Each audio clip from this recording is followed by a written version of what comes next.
Sponsored by Ojaank IAS academy, देश की number 1 IAS academy. अपना माँ के आँख से आंसू न गिरे के चाहिए। कोई लोर के पूछवैया ये बड़ा नहीं खेलो को हमरा का बच्चा रात भर आँख से आंसू गिरल, आँख बनल दोनों बुझाता आँख से उतना लौकत भी नहीं। सोच देखलावत रहल है आवाज दबावे लायक उनकरा के फंसा के उनकरा के दूसरा राज्य में कोई मजदूरी के लिए कोई नहीं है। एक मनीष भैया थे जो आवाज उठाए करीब उनको देखते हैं क्या हालत कर दी है सब। अगर तेजस्वी यादव में इतनी दम होती लालू में तो 9वीं पास तो करा देते। यहाँ तेजस्वी सरकार जो है यहाँ पे मौका बन गया है। बिहार सरकार बुरी तरह इस समय डरी हुई है।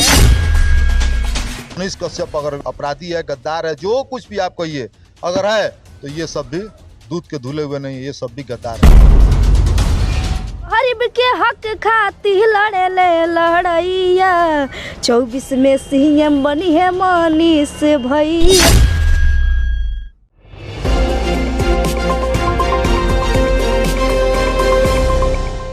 मनीष कश्यप का मुद्दा बीतते वक्त के साथ कम होने के बजाय गर्म मुद्दा बनता जा रहा है। सोशल मीडिया पर मनीष को लेकर क्यों छिड़ी बहस?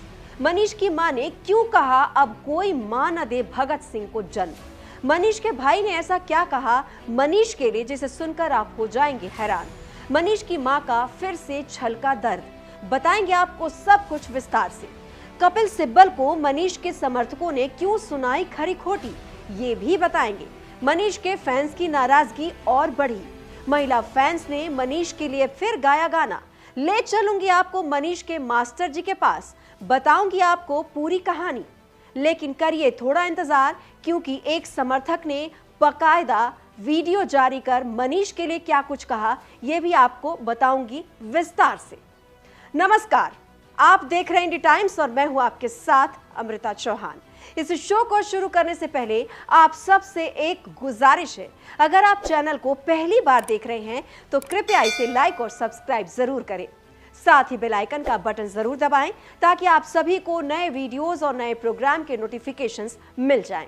एक खास बात है, इंडी टाइम्स को इतना सारा प्यार देने के लिए शुक्रिया, शुक्रिया और बेहद शुक्रिया, क्योंकि आप सभी तो हैं जो हमारे हौसले को उड़ान देते हैं, तभी तो हम हर रोज कुछ नया और अच्छा दिखाने की कोशिश में लगे रहते हैं। तो चलिए शुरू करते हैं आज का ये सफर। मनीष कश्यप की रिहाई की आस में परिवार की आंखें पथरासी गई हैं। हिम्मत जवाब दे रही है। मां ने 20 दिनों से खाना नहीं खाया है। मनीष की मां रह रहकर उस दिन को कोस रही है जिस दिन उसने अपने लाल को देश की सेवा में लगा दिया। मां उस दिन को कोस रही है जब उसे गरीबों, मजलूमों के आंसू पोंछने और अपनी सारी कमाई दान देने को प्रेरित किया। मां कहती है ये सब उसी ईमानदारी की तकलीफ है। मां के आंसू नहीं रुक रहे हैं। हिम्मत हार चुकी मां कहती है बस एक बार मेरा बेटा मेरे पास आ जाए, कहीं उसे जाने नहीं दूंगी। मनीष की मां ने कहा अब कोई मां भगत सिंह को जन्म ना दे, क्योंकि सच की लड़ाई ने बड़ी तकलीफ दी है। अब मैं टूट गई हूँ। मनीष के मौसेरे भाई ने बताया कैसे तकलीफ में है पूरा परिवार। देश की सेवा की है मनीष के दादा ने। मनीष के पिता ने करगिल का युद्ध लड़ा है। मनीष ने सच की लड़ाई लड़ी और बदले में उसे जेल मिला। मनीष का छोटा भाई भी टूट गया है। मनीष के भाई कहते हैं अब उसे भले ही बिठाकर खिलाना पड़े, लेकिन उसे अब अपने से दूर नहीं जाने दूंगा, ना कोई काम करने दूंगा, ना उसे सच की लड़ाई लड़ने दूंगा। तकलीफ अथाह है। मां व्याकुल है, बेटे को सीने से लगाने के लिए उसकी राह देख रही है। मनीष के बिना तड़पती मां आजकल दिल्ली आ चुकी है। उसे लगता है बेटा जल्दी छूट जाएगा तो सबसे पहले अपने बेटे से मैं मिलूंगी। सोच देखलावत रहल है आवाज दबावे लायक उनकरा के फंसा के उनकरा के दूसरा राज्य में कोई लेकिन भगवान जन करो से कोई के घर में भगत सिंह जन्म रात दिन आगे में धनकत रहता नहीं। भगवान कोई के मत ऐसा हम 10 दिन के पहले हम चले, हम कुछ हम गलती नहीं की, हम अपना लग कुछ नहीं की कोई, हम सब पूरा लोग लाख हम कोई ले बानी तो रुआ जो हम 10 दिन में चले। हम लोग बिल्कुल बिखर चुके हैं। हम लोग को नहीं लड़ना है किसी से, हम लोग को बिल्कुल नहीं लड़ना है। हम सरकार से भी बोल रहे हैं कि हमको नहीं लड़ना है आपसे। मैं मनीष को भी आएगा तो मैं बोल दूंगा हाँ तू एक काम कर, हाँ जो मैं खर्च चलाऊंगा, मेरे बाप खर्च चलाएंगे, लेकिन तू रहने दे। अब भगत सिंह भगवान दुश्मन के घर में जन्म पैदा थे। जेंगे हम आगे में रात दिन धनको तनी वैसन भगवान दुश्मन के जन धनकाओ सर रात दिन कॉलेज में आग धनको तो हमारा बेटा। मनीष कश्यप के समर्थकों की फहरिस्त लंबी है। उनको जेल से छुड़ाने का विरोध हर बीतते दिन के साथ और तेज हो रहा है। फैंस मनीष कश्यप को जेल से बाहर कैसे लाया जाए उस रणनीति पर काम कर रहे हैं। उनका कहना है 21 अप्रैल तक उन्हें इंतजार है, उसके बाद आंदोलन होगा। मनीष के एक फैन ने ट्विटर पर एक वीडियो बनाकर देश के लोगों और देश के पत्रकारों से अपील की है कि सभी लोग आगे आएं और मनीष जैसे सच्चे पत्रकार को जेल से बाहर लाने में मदद करें। इस समर्थक ने अपने वीडियो में यह भी कहा है कि देश में लोग कहते हैं सच्चे पत्रकार नहीं हैं। उन्होंने सवाल उठाते हुए कहा कि जब सच्चे पत्रकारों पर ऐसे ही कार्रवाई होती रहेगी तो ईमानदार पत्रकारों की कमी तो देश में हो ही जाएगी।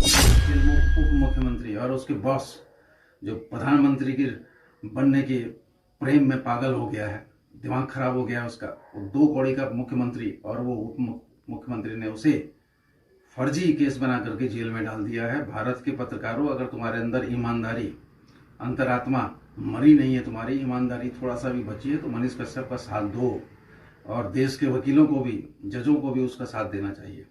फर्जी केस में अगर इसी तरह से पत्रकारों को फंसाया जाता रहा तो ईमानदार पत्रकार कहाँ से पैदा होगा। धंधेबाज पत्रकार तो बहुत है हमारे देश में जो धंधा कर रहे हैं, नौकरी कर रहे हैं। इसलिए मनीष कश्यप का साथ देना चाहिए। मनीष कश्यप जैसे पत्रकार हर प्रदेश में हो, 2-2, 4-4, तो इस देश ही सुधर जाए। जय श्री राम। मनीष के समर्थकों का गुस्सा कम नहीं हो रहा है। बिहार सरकार और डिप्टी सीएम से उनकी नाराजगी अपने चरम पर है। मनीष के यूपी वाले फैन का गुस्सा अभी कुछ ज्यादा ही देखने को मिला। मनीष कश्यप एक इंजीनियर कंपटीशन करके इंजीनियर बना है। वो तुम्हारी तरह नहीं बना है कि बाप सीएम और माँ को दूध काढ़ना नहीं आता तो चौका लगाना। हमारे देहात में क्या होता था, पहले मिट्टी के चूल्हे होते थे, उसमें एक पोता पाती होती, वो भी करना उसे नहीं आता था राबड़ी देवी को, मगर सीएम बना दी। अगर तेजस्वी यादव में इतनी दम होती लालू में तो 9वीं पास तो करा देते। भैया 9वीं पास तो हम भी करा देंगे, स्कूल में कहीं नहीं करा पाए क्योंकि वो पास ही नहीं हुए। एक गरीब आदमी है, वो एक पत्रकारी करता है। ये लालू का टीम और नीतीश कुमार जो है ना, ये बेमतलब का उसका बिजली गिरा दिया उसके ऊपर। ऐसा नहीं करना चाहिए था। आने वाले टाइम में उसका जो है ना, बेपेंदी के जो लोटे हैं ना, इसके पेंदी से लोटे में से सारा कुछ गिर जाएंगे ये। इसीलिए जो है उसको कहा भाई इसको ऐसे मुंह को बंद कर दो, अगर नहीं बंद करोगे तो हमारे कबर खोद देंगे। ये मनीष भैया पर होना नहीं चाहिए, नहीं होना चाहिए। जो हुआ है वो गलत हुआ है। लेकिन ये हमारा नेताओं लोग जो है ना, वो लोग हम लोग की परेशानी नहीं समझेगा। वो खाली अपना पेट भर हुआ है। अगर हम लोग को बिहार में अगर रोजगार मिलता तो हम लोग इतना दूर नहीं न जाते। हमारा बिहार सरकार जो है ना बहुत कमजोर है। मजदूरी के लिए कोई नहीं है। एक मनीष भैया थे जो आवाज उठाए गरीबों के लिए, उनको देखते हैं क्या हालत कर दी है सब। मनीष कश्यप की महिला फैंस भी काफी ज्यादा हैं। कुछ ने सरकार से नाराजगी दिखाई तो कुछ ने मनीष के लिए फिर से गाना गाया है। बिहार सरकार बुरी तरह इस समय डरी हुई है। अगर सरकार कुछ गलत कर रही है और वो जनता के सामने ला रहे हैं तो ये सच्चाई ही तो लाना है। इस तरह के सच्चाई लाने के लिए हम उस पत्रकार को सपोर्ट करते हैं, जिसमें पत्रकार बाद में साफ सुथरे निकल कर वापस आए और ये भी आएंगे और बिहार की जो सरकार है उनके कच्चे चिट्ठे फिर खोलेंगे। समय आएगा, परिवर्तन होगा, मनीष भी बाहर आएंगे और सरकार के घोटाले भी उजागर होंगे और तख्ता भी पलटा जाएगा। सांच खातिर छिड़ल बाटे कलम के लड़ाइया, भोले बाबा करी हा भलैया मनीष भैया के। सांच खातिर छिड़ल बाटे कलम के लड़ाइया, शिव गुरु करी हा भलैया मनीष भैया के। सच्चा इंसान हवे गरीब के आवाज हो, आइल मुसीबत बाटे उनका प्याज हो। नजरी लगावले बा कवनो मुदैया, भोले बाबा करी हा भलैया मनीष भैया के। काहे मनीष भैया के भइल जेल हो, निक नहीं लागता का नून के ही खेल हो। गरीब के हक खातिर लड़े ले लड़ैया, 24 में सीएम बनी है मनीष भैया, 24 में सीएम बनी है मनीष भैया। नाही समझ आवे कुर्सी के शासन, गुंडा मावाली के न रोके प्रशासन। कमी सुधारत रहले पूरा बिहार के, काहे फंसावल गइल नेक पत्रकार के। गरीब के हक खातिर लड़े ले लड़ैया, 24 में सीएम बनी है मनीष भैया। बीजेपी नेता ने भी मनीष पर हुई कार्रवाई पर जमकर नाराजगी दिखाई। वहीं मनीष के मास्टर जी जिन्होंने मनीष को पढ़ाया था, वो भी मनीष पर हुई कार्रवाई से काफी नाराज दिखे। और विकास की अनदेखी करके और जिस जंगल राज की मुक्ति के लिए भाजपा के गोद में बैठे थे, उसी जंगल राज को पुनः स्थापित करने के लिए जाकर के उन जंगल राज स्थापितों के जो नेता थे लालू प्रसाद यादव, तेजस्वी यादव, उनके गोद में बैठ करके और आज बिहार में पुनः जंगल राज स्थापित करते हैं। आज सरेआम डकैतियां हो रही है, लूट हो रहा है, हत्या हो रही है और उन लुटेरों पर कार्रवाई नहीं हो रही है, उन अपराधियों पर कार्रवाई नहीं हो रही है। और कार्रवाई हो रही है लोकतंत्र के चौथे स्तंभ को, जो मजबूत लोकतंत्र को स्थापित करने में सहयोग करता है मीडिया, उस मीडिया के लोगों पर कार्रवाई हो रही है। ये दुर्भाग्य की बात है। मैं अपने राज्य सरकार और केंद्र सरकार दोनों से सवाल पूछना चाहता हूं कि मनीष कश्यप अपराधी है, मनीष कश्यप आतंकवादी है, मनीष कश्यप झूठा है, मकार है, मतलबी है, सब कुछ है। मान लिया मैंने आपकी बात को, तो क्या अर्णव गोस्वामी देवता थे? चौधरी साहब का देवता थे? अंजना ओम कश्यप क्या देवी थी?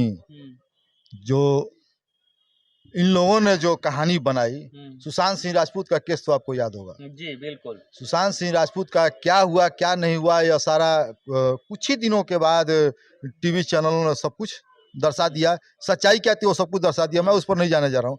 लेकिन किस तरह से अफवाह का दौर उस वक्त गर्म किया गया अर्णव गोस्वामी की तरफ से, क्या उस वक्त बिहार और महाराष्ट्र को लड़ाने की साजिश नहीं रची गई थी? तो आज क्यों साजिश आपको नजर आ रही है?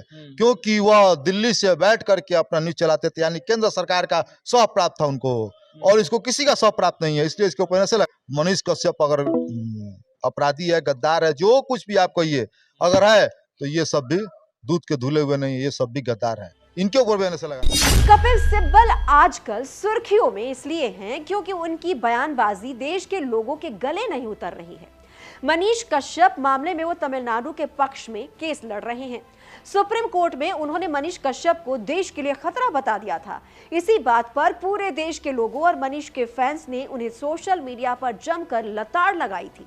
मीडिया के सामने भी लोगों ने कपिल सिब्बल को जमकर कोसा था। अभी ये मुद्दा शांत भी नहीं हुआ था कि फिर से कपिल सिब्बल ने ऐसा कुछ बोला जिससे ट्विटर पर लोगों ने जमकर उन्हें ट्रोल कर दिया। और देखिए किस तरह से कपिल सिब्बल के बयान पर लोगों ने उन्हें ट्रोल करना शुरू किया। दरअसल यूपी एसटीएफ ने माफिया अतीक अहमद के बेटे असद को गुरुवार को एनकाउंटर में मार गिराया। असद के साथ शूटर गुलाम भी ढेर हो गया। असद और गुलाम उमेश पाल मर्डर केस में आरोपी थे। असद और गुलाम को जिंदा पकड़ने की कोशिश की गई थी, मगर इन्होंने एसटीएफ की टीम पर फायरिंग की। उसके बाद एनकाउंटर में दोनों को मार गिराया गया। इस एनकाउंटर के बाद जहां आम जनता ने यूपी सरकार और यूपी एसटीएफ की जमकर तारीफ की, क्योंकि यूपी में माफिया अतीक अहमद का सालों से खौफ था। इस एनकाउंटर के बाद विपक्षी पार्टियों ने इस पर राजनीति शुरू कर दी। कपिल सिब्बल भी कहां पीछे रहने वाले थे, इन्होंने भी बहती गंगा में हाथ धोने की कोशिश की। कपिल सिब्बल ने माफिया अतीक के बेटे असद के एनकाउंटर का विरोध किया। इतना ही नहीं, कपिल सिब्बल ने कहा कि एक नौजवान जिसकी उम्र 19 साल है, वो देश की सुरक्षा को कैसे खतरे में डाल सकता है। वाह कपिल सिब्बल जी वाह, क्या खूब कहा आपने। एक माफिया का बेटा जिसके ऊपर हत्या का आरोप था, बाप यूपी का माफिया था, उसके ऊपर भी हत्या का मामला चल रहा था। सीसीटीवी फुटेज भी सामने आ चुका था कैसे उमेश पाल की हत्या की गई। लेकिन कपिल सिब्बल साहब को तो हत्या का आरोपी असद मासूम लगता है, देश के लिए खतरा नहीं लगता। Because he is threatening the security of the country. But an individual, a young boy, Asad, whose age is 19, how can he threaten the security of the country? अगर आपको उसने, if you want to catch him, hit him on the leg, prosecute him. The whole process of the law in the context of who should be arrested, how long should he be in jail, what is the basis on which he should be kept in jail. Though there are some judgments of the Supreme Court, but I think they need to be tightened. And I think that the administration must be brought to task. Kapil Sibal साहब, आप भूल गए हैं शायद, मनीष कश्यप जो भ्रष्टाचार के खिलाफ आवाज उठाता रहा, वो आपको देश के लिए खतरा लगता है, लेकिन जिस पर हत्या का आरोप हो वो आपकी नजर में मासूम है। कहां से लाते हैं आप ये दोहरा चरित्र? याद है ना, सुप्रीम कोर्ट में आपने चीख चीख कर मनीष को देश के लिए खतरा बताया था, क्योंकि आपकी जो लेफ्टिस्ट विचारधारा है उसकी कलई खुल गई है। क्या यह मान लिया जाए, जो असद सीसीटीवी में उमेश पाल पर गोलियां बरसाता हुआ दिखाई दे रहा है, वो आपकी नजर में मासूम इसलिए है क्योंकि वो मुस्लिम है, और मनीष कश्यप पर एनएसए की हिमायत आप कर रहे हैं क्योंकि वो हिंदू है। चूंकि मनीष कश्यप हिंदू हैं, इसलिए वो आपको देश के लिए खतरा लगता है। क्या यही है आपकी सोच? मान लीजिए मुझे आपकी बात गलत लगी, अब देखिए ना, आपके बयान के बाद जो बाढ़ आई है आपके विरोध की, उस पर आप क्या कहेंगे? कपिल सिब्बल ने जैसे ही असद की हिमायत करते हुए कहा कि वो देश के लिए खतरा नहीं था, उसके बाद कपिल सिब्बल को जमकर ट्रोल किया गया। एक यूजर ने लिखा, बिहार के पत्रकार मनीष कश्यप राष्ट्र के लिए खतरा था क्या, जो बिहार और तमिलनाडु सरकार ने मिलकर मनीष कश्यप के ऊपर एनएसए लगाया। एक अन्य यूजर ने लिखा, AK-47 वाले देश के लिए खतरा नहीं, लेकिन मनीष कश्यप जैसे लोग खतरा हैं। क्यों वकील साहब, आप ही हैं ना उनके खिलाफ वकील। गजब लोग हैं सिब्बल जी भी। रागा नाम के एक यूजर ने यहां पर कपिल सिब्बल को ट्रोल करते हुए कसाब का हवाला दिया। वहीं सुबोध नाम के यूजर ने कपिल सिब्बल को ट्रोल करते हुए लिखा कि आपकी सोच की वजह से ही पाकिस्तान जैसा आतंकी देश ने भारत पर हमले किए, यही हाल देश के अंदर बना दिया, माफियाओं को टिकट देकर आम जनता को दहशत में रखा। आज जनता खुश है तो आपको देखा नहीं जा रहा है। राजू, उमेश पाल, पालघर हत्या में आप कहां थे? वहीं राकेश नाम के यूजर ने लिखा, एक अपराधी जिसने सरेराह दिन दहाड़े गवाह उमेश पाल और उसके 2 पुलिस वाले गनर की निर्मम हत्या कर दी, लगातार 49 दिनों तक फरार चल रहा था आरोपी, साथ में एक सहायक और दोनों हथियारों से लैस थे। अगर उसकी मानसिकता गिरफ्तारी की होती तो फरार ही क्यों होते, कहीं जाकर खुद सरेंडर कर देते। कपिल सिब्बल जी, ये मत भूलिए, जनता है, सब देख रही है और समझ भी रही है, क्योंकि जनता अब जागरूक है। आपका क्या कहना है इस पूरे मामले में? कमेंट बॉक्स में कमेंट करें, वीडियो को लाइक और सब्सक्राइब करें। आप अपनी आवाज हमारे फेसबुक पेज पर भी उठा सकते हैं। हमारा फेसबुक पेज है इंडी टाइम्स, पेज को लाइक और फॉलो करें और अपनी आवाज बुलंद करें। नमस्कार।